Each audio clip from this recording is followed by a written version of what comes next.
ఈరోజు నేను చేసి చూపించబోయే సూపర్ రెసిపీ ఏంటంటే కాజు హనీ ఫ్రై.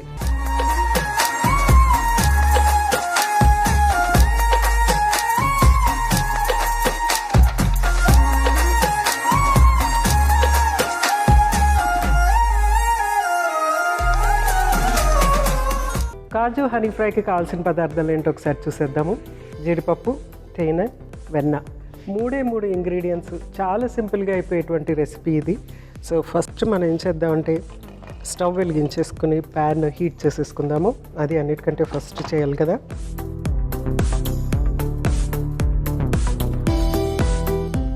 అన్నీ ప్యాన్లో వేసేసి మనము ఫ్రై చేసుకోవటం అన్నమాట. అంతే, ఇంకేముండదు. చాలా టేస్టీగా ఉంటుంది. ఎందుకంటే ఒక పక్కన మనకి బటరు, తర్వాత తేనె, ఈ రెండు చాలా టేస్టీగా ఉండేటువంటి ఆహార పదార్థాలు. పంచామృతాల్లో మనకి వెన్న ఇంకా తేనె యాడ్ చేస్తాం కదా. అమృతం అని ఎందుకన్నారు? ఎంతో రుచిగా ఉంటుంది కాబట్టి అమృతం అనేసి అంటాం అన్నమాట. సో తేనె, వెన్న, తర్వాత జీడిపప్పు ఇంకా టేస్టీగా ఉంటుంది. ఈ మూడు కలిస్తే ఇంకా రుచి ఎంత బాగుంటుందో ఇంకా మీరు ఊహించుకోవచ్చు. వీటిని మనము ఒక చక్కటి స్నాక్ లాగా పిల్లలు స్కూల్ నుంచి రాగానే కొంచెం అంత వేస్తే కనుక వెంటనే ఎనర్జీ వస్తుంది అనమాట. వాళ్ళకి ఎనర్జైజ్డ్గా ఫీల్ అయ్యేసి వెంటనే వాళ్ళు యాక్టివ్గా ఉండటానికి ఉంటుంది. ఎందుకంటే అలసిపోతారు పొద్దున్న నుంచి సాయంకాలం వరకు స్కూల్లో ఉండి సరిగ్గా ఆహారం తినకుండా ఎక్కువ కాన్సన్ట్రేట్ చేస్తూ ఎక్కువ ఆటలు ఆడటము, డెఫినెట్గా కొంచెం అలసిపోతూ ఉంటారు. కాబట్టి సో వచ్చిన వెంటనే ఇన్స్టెంట్ ఎనర్జీ ఇచ్చేది, అప్పటికప్పుడు రెడీ చేసి ఇచ్చేది ఇట్లాంటి ఆహార పదార్థాలు పిల్లలకి ఇస్తే మాత్రం చాలా బాగుంటుంది. అలాగే పెద్దలకు కూడా. సో ఫస్ట్ మనం ప్యాన్ హీట్ అయిపోయింది, ఇందులో బటర్ యాడ్ చేసుకుందాము.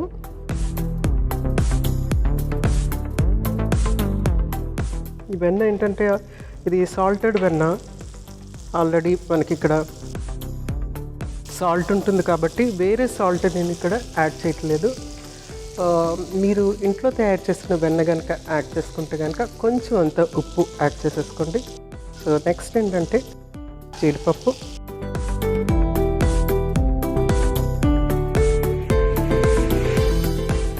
ఆ స్వీట్నెస్కి తర్వాత ఈ సాల్టీ వెన్నలో ఉన్నటువంటి సాల్టీనెస్, ఈ రెండు టేస్ట్లు కలిసేటప్పటికి చాలా ఎక్సలెంట్గా ఉంటుందన్నమాట. అందుకోసం అనేసి మనము కొంచెము రెగ్యులర్ వెన్న కనుక తీసుకుంటే, ఇంట్లో తయారు చేసిన వెన్న కనుక తీసుకుంటే కనుక డెఫినెట్గా కొంచెం అంత ఉప్పు యాడ్ చేస్తే కనుక యూస్ఫుల్గా ఉంటుంది.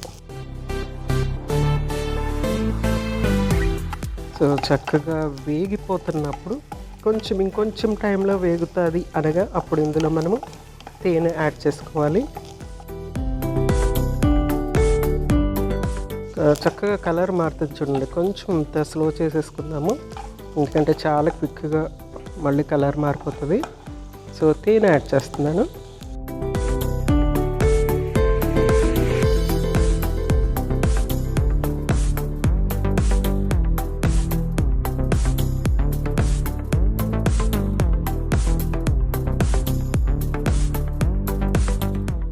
సో వెన్న, తేనె చక్కగా ఈ జీడిపప్పు మొత్తం అంతా కోట్ అయిపోయి చాలా టేస్టీగా ఉంటుంది. ఒక్క 2 minutes ఇట్లాగా వేయించేసుకున్న తర్వాత నెక్స్ట్ ఇంకా మనము సర్వ్ చేసేసుకోవటమే. స్టవ్ ఆఫ్ చేసేస్తున్నాను. ఎంత సింపుల్ స్నాకో చూడండి.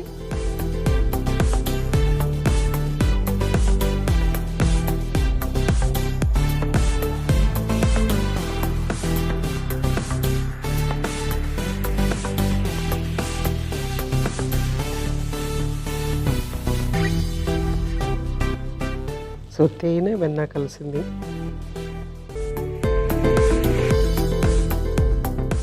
So beautiful snack. ఇంత తింటే సరిపోతుంది, దీనికంటే ఎక్కువ అవసరం లేదు. ఎందుకంటే జీడిపప్పులో మనకి చాలా ఎనర్జీ అనేది వస్తుంది. ఎందుకంటే ఫ్యాట్ కంటెంట్ ఉంటుంది కాబట్టి ఎనర్జీ వస్తుంది. ఆ ఎనర్జీ గురించి, ఆ ఫ్యాట్ గురించి చాలామంది అపోహపడతారు. ఏంటంటే కొలెస్ట్రాల్ పెరిగిపోతుంది అనేసి. కొలెస్ట్రాల్ డెఫినెట్గా పెరగదు, ఎనర్జీ ఎక్కువ ఉంటుంది.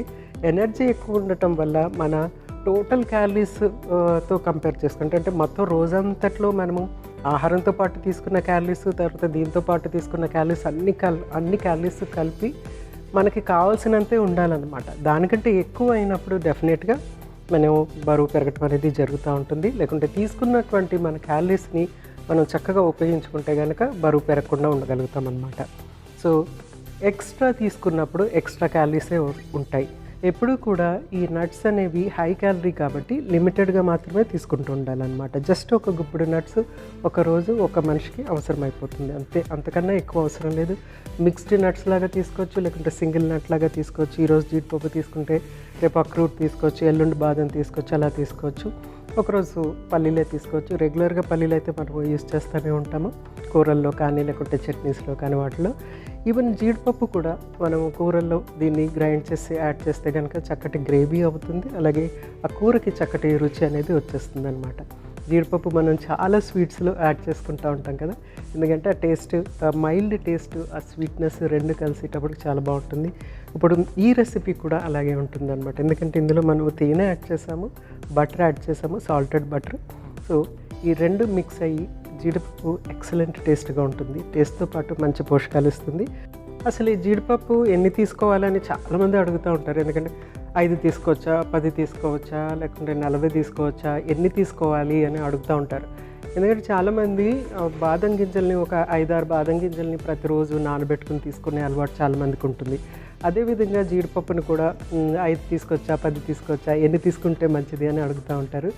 సో జీడిపప్పుని మనము ఉపయోగించుతున్నప్పుడు ఆల్రెడీ మీరు బాదం పప్పు తీసుకుంటూ ఉంటుంటే కనుక ఒక 5 తీసుకున్నారనుకోండి ఉదయం బాదం పప్పు, మీరు డే టైంలో జీడిపప్పు ఇలా స్నాక్ లాగా తీసుకుంటే ఈ మాత్రం తీసేసుకోవచ్చు. స్నాక్ లాగా అయితే కాదు, మీరు 2-3 సార్లు తీసుకోవాలనుకుంటున్నారు అనుకుంటే మిడ్ మార్నింగ్ స్నాక్ లాగా అనమాట. 11 గంటలకి జస్ట్ ఇట్లా గుప్పుడు తీసుకోవచ్చు. ఇది తీసుకుంటే ఇది ఎంతంటే 2 గుప్పుళ్ళు అవుతాయి. నా గుప్పుడుతో 2 గుప్పుళ్ళు అవుతాయి.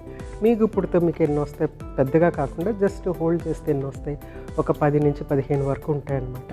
మార్నింగ్ టైంలో ఒకసారి, ఈవినింగ్ టైంలో ఒకసారి స్నాక్ లాగా తీసుకోవచ్చు. వాటిని వేయించి తీసుకోవచ్చు, లేకుంటే ఈ విధంగా మనము వేరే ఫ్రై లాగా కొంచెం ఉప్పు కారం యాడ్ చేసుకొని తీసుకోవచ్చు, లేకుంటే ఫ్రూట్స్తో పాటు అవి కలిపి తీసుకోవచ్చు అనమాట. ఇంకా వాల్యూమ్ ఎక్కువ కావాలి, ఆకలి ఎక్కువ వేస్తుంది కానీ జీడిపప్పులు ఎక్కువ తినకూడదు అనుకుంటే కనుక వేరే ఫ్రూట్స్ తీసుకుని దాంతోపాటు జీడిపప్పు తీసుకోవచ్చు. అఫ్కోర్స్ ఇంకా జీడిపప్పు మనం ఎన్ని రకాలుగా ఉపయోగిస్తామో నేను ఇంకా చెప్పనవసరం లేదు మీకు, ఎందుకంటే జీడిపప్పుని మనము స్వీట్ లాగా ఉపయోగిస్తూ ఉంటాం. తర్వాత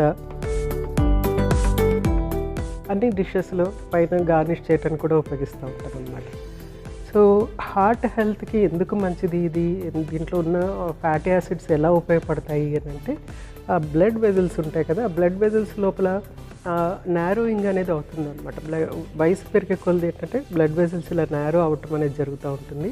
తర్వాత లోపల బ్లాక్స్ ఏర్పడటం అనేది జరుగుతూ ఉంటుంది. ఆ నారో అవ్వటానికి కొంచెం వైడెన్ చేస్తుంది అనమాట మనకి జీడిపప్పులో ఉన్న fatty acids. At the same time ఆ బ్లాక్స్ని కూడా క్లియర్ చేయడానికి ఉపయోగపడుతుంది. అది చేసేది ఏంటంటే హెచ్డిఎల్ అనేది ఏంటంటే స్కావెంజింగ్, అంటే ఇలా క్లీన్ చేసి పడేస్తూ ఉంటుంది అనమాట. అందుకోసం నట్స్ ఎప్పుడు కూడా, సీడ్స్ నట్స్ కూడా, ముఖ్యంగా నట్స్ ఏంటంటే ఆ హెచ్డిఎల్ కొలెస్ట్రాల్ అనేది పెంచుతుంది అనమాట. పెరిగేటప్పటికి ఏంటంటే ఆ లోపల క్లీన్ చేయటము, నేరోగా అయిపోయినటువంటి బ్లడ్ వెజల్స్ వైడెన్ కావటము, అలాగ ఉన్నప్పుడు ఏంటంటే మనకి చక్కగా బ్లడ్ సర్క్యులేషన్ అన్ని ఆర్గన్స్కి అవుతూ ఉంటాయి.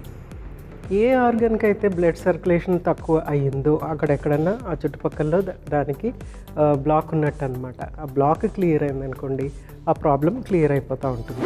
సో ఈ నట్స్ వల్ల అంత ఉపయోగం ఉందన్నమాట. అంటే మనకి హార్ట్ బ్లాక్ క్లియర్ అవ్వచ్చు, లేకుంటే కిడ్నీ దగ్గరలో ఉంటే బ్లాక్ క్లియర్ అవ్వచ్చు, లివర్ దగ్గర ఏదైనా బ్లాక్ ఉంటే క్లియర్ అవ్వచ్చు, లేకుంటే కాళ్ళల్లో మనకి బ్లాక్స్ ఉంటాయి, అది కూడా క్లియర్ అయ్యే అవకాశం ఉంటుంది.